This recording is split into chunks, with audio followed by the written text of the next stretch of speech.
Hey LEGO fans, I'm Blockabilly, and I'm really excited to show you my latest little mini LEGO haul. So my kids and I took a visit to a local privately owned LEGO store, Viking City Bricks. And the whole reason I went is because my kids wanted to build a couple custom minifigures, but of course while we were there I found a few things I had to have. So first off, let me show you this. This is a train or truck platform. A lot of the early 9-volt trains use these. What's interesting about this one in white is that it was actually only in one set.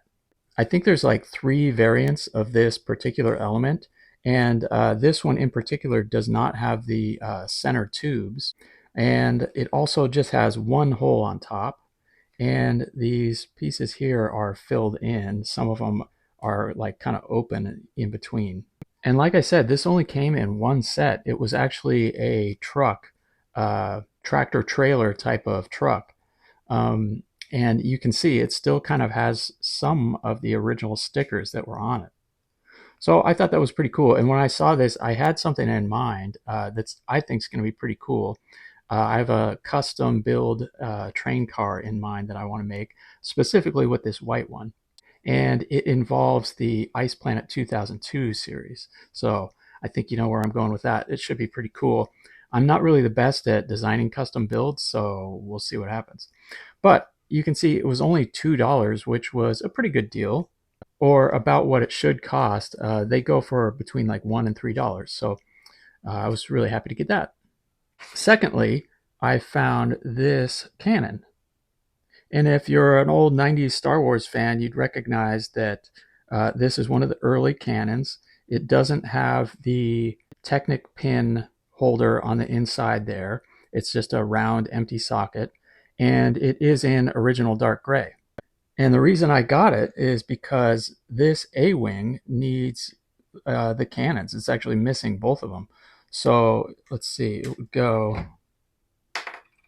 two of them on here like this, and then the plate goes back over top.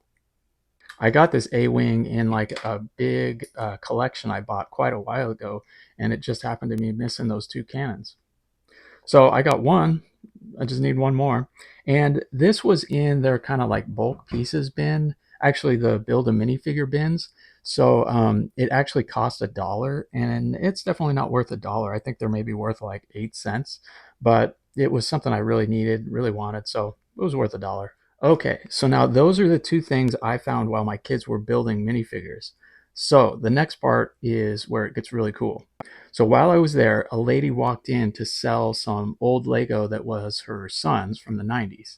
And I immediately recognized they had some cool stuff in the bin. So I just waited and listened while the transaction was happening. And then when the lady left, I said to the owner, like, hey, what are you doing with that stuff you just bought? Because they only paid like a bulk price, I think $3 a pound. So I thought maybe I could get a deal.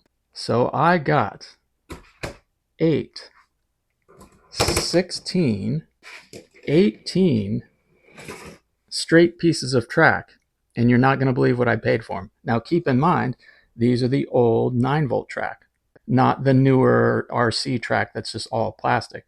So these have the metal rail on them for the 9-volt trains, and they're original dark gray.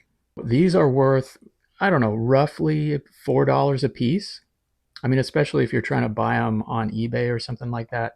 Um, so I'm always looking for a deal. I would never pay $4 a piece. I couldn't afford that. So I got these for $1 a piece, which for me, I think is amazing. So $18 for all that track. And then when I got home, I found there was one damaged one.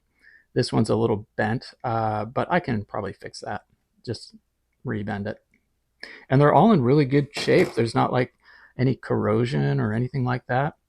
So that was really cool. They also had a bunch of curved pieces in there too, but I thought, I don't really need any more curves. I have a ton of those already. They also had in there a rail crossing piece. Now I'm really excited about this because I've wanted one of these since I started buying 9-volt trains. So I think, I don't know, what's it been, a couple of years since I was getting into these trains. And I wanted to get these, and they're kind of hard to find. I mean, you can buy them pretty easily if you want to pay full price, but they're worth at least $20, and sometimes, like $40 on eBay, plus you'd be paying the shipping and the tax. So get this, I got this also for $1. It was crazy. I couldn't pass it up. I've always wanted one of these to add to my layout. So I think it's going to be awesome. I'm really excited. I'm going to have to figure out where to put it and what to do. Along with that, the box that the lady brought in had a train in it. Whoa. So this is the train that was in there. Now, unfortunately, it's incomplete, but it has kind of the parts that I would really want on it. Like, for instance, it has the train wheels and the train motor. I haven't actually tested this out yet, but they usually last, and so I'm really hoping that's going to work. And I can use this for other stuff beside this train. So, you can see it's missing this piece here. It's missing like a cargo piece in here. There's no minifigures, and there's a second train car all missing. But if it was complete, this train is actually really valuable when you get the train, the track, and all the electronics that go along with it. They can be worth over $200, so they can be pretty valuable. But just these parts alone are, pretty valuable, and I'm really happy to have them. So basically, I got the train thrown in. I was mostly interested in the track, $1 a piece, and so I ended up paying like what was it, like $19 for all the pieces of track. And then I was somewhat interested in the train just for the pieces, the motor and everything. So the store owner threw the train in for another, what was it, $15. So that was crazy good. So I got the whole train for $15, and they threw in the speed controller regulator kind of with it, essentially for free, which is crazy. And I got the connectors. And what's crazy, when in the store, when they first came in, they were in relatively good shape. But if you know anything about these, they really break down easily. So it's already starting to kind of lose the insulation on there, but it's going to be fine. It's still going to work, and I can probably fix it. So I got this with the speed controller and the AC adapter plug. So now I have a full another, electronics setup. So essentially I have three of those now. So I could essentially have three separate tracks running on my Lego layout all at the same time. So everything I showed you, the track, the train, the pieces back there that I bought, and the electronics, um, essentially I paid $38. I gave them an extra dollar. So $38 for all of this. And I added up like the average Bricklink price of everything, not even all the pieces that make up the train, but the motor and the electronics. And basically with the track and everything else, I got $224 worth of stuff for $38. It was a crazy good deal. But I think I was just in the right place at the right time. Somebody walked in off the street. The owner paid a bulk price for everything. So they were, I think, happy to just flip it right away, sell it to me. And they got, I think, at least half of their money back already. So, man, crazy good deal. And lastly, I'm just going to show you real quick the difference between this white piece here and the one that makes up this train car, because they're very similar. But see, the yellow one has the middle studs down here, or the middle tubes, you might say. And then also the yellow one has the hollow beams right there, whereas these are filled in. So they're very, very similar, but just slightly different. And in fact, this piece in yellow only came with this train. So it seems that Lego kind of quickly was making a lot of changes to their trains as they developed. Oh, and the other thing with this train, it's a really weird setup. Have you ever seen a connection between the engine and a car like this on a train?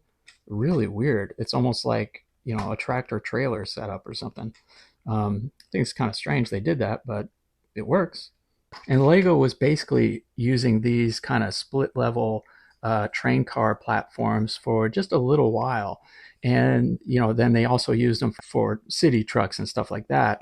But let me show you later on, they went to just this one level platform. for most of their train cars after that. And there's a few different variants of this piece. Like I think actually in blue, uh, maybe only came with this train car if I'm remembering correctly. I think it's kind of interesting that all the later stuff was kind of these shorter cars where, these ones are quite a bit longer. That's about it. I'm so excited about this. I'm really excited to expand my layout. If you've ever seen any of my videos that show my layout, I'm about to expand it onto a second table.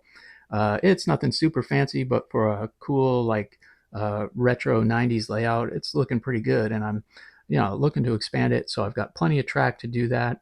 And yeah, really excited about this. So, hey, thanks for watching.